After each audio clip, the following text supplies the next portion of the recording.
Hello guys, good morning. Again நான் உங்கள் Mohammed. Welcome to AMM trading FFA. நம்ம சேனலை தொடர்ந்து சப்போர்ட் பண்ணி லைக் பண்ணி நம்ம வீடியோ எல்லாத்தையும் முழுசாக பார்க்குற அனைத்து நல்ல உணவுகளுக்கும் நன்றி. இதே ஆதரவு எப்போ கொடுப்பேன் நம்புகிறேன். ஸோ அந்த வகையில் நேற்று ஒரு நல்ல சிறப்பான செய்கை செஞ்சுட்டு போயிட்டாங்க நம்ம சென்செக்ஸு. ஸோ இன்றைக்கி எப்படி இருக்கும் அப்படிங்கிறதையும் பார்த்துடலாம். ஸோ நாளைக்கு தேர்ஸ்டே, இன்றைக்கி வெட்னஸ்டே.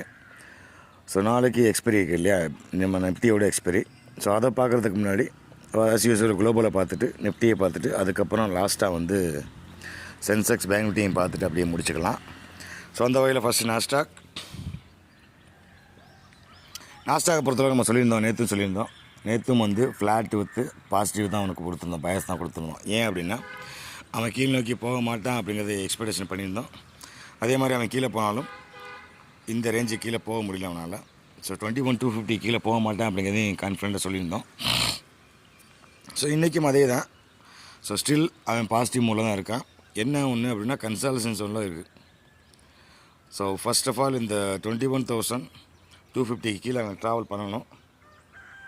அப்படி பண்ணிட்டான் அப்படின்னா அடுத்து 21,042 வரைக்கும் ட்ராவல் இருக்குது. ஸோ அதனால் இப்போ வந்து என்ன பிரச்சனை அப்படின்னா 21,370 கீழே வந்துட்டாங்க, 380 கீழே. ஸோ அது வந்து கொஞ்சம் நெருடலாக இருக்குது. இருந்தாலும் ரிஜெக்ஷனை மைண்டில் வச்சுக்கிட்டு இன்றைக்கும் வந்து அவனுக்கு பாசிட்டிவ் தான் கொடுக்க போகிறோம், நியூட்ரல் வித்து பாசிட்டிவ் தான் கொடுக்க போகிறோம். ஒரு கொரோனா பீதி வந்துக்கிட்டு இருக்குது கைஸ். நேற்று ஒரு நியூஸ் கூட கேள்விப்பட்டேன். மார்க்கெட் ஏன் சரியுது அப்படின்னு அப்புறமா ரிசர்ச் பண்ணி பார்த்ததில்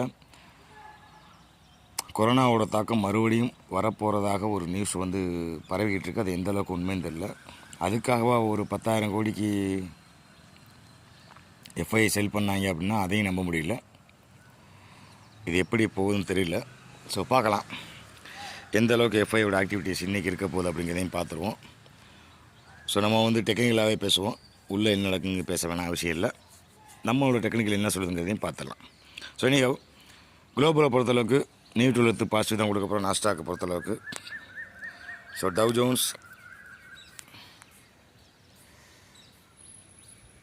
ஜோன்ஸ் அதே தான். அந்த 42,600 கீழே போக முடியல. எவ்வளோ தான் 500 கீழே போனாலும் மேலே வந்து அப்படியே க்ளோஸ் பண்ணிடுறாங்க. ஸோ இன்றைக்கும் வந்து அதே லெவலில் தக்க வைக்கும் பட்சத்தில் இதை வந்து ரீட்ரெஸ்ட்டாக தான் பார்க்குறேன்.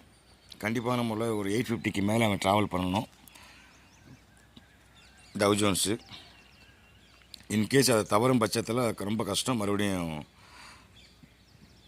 ஃபால் பேக் டு 42,000 அந்த ட்ரெண்ட்லைனோட அந்த சேனலோட பாடத்துக்கு வந்துடுவாங்க. ஸோ அது எந்த அளவுக்கு பாசிபிளுங்கிறதையும் பார்த்துடலாம். So neutral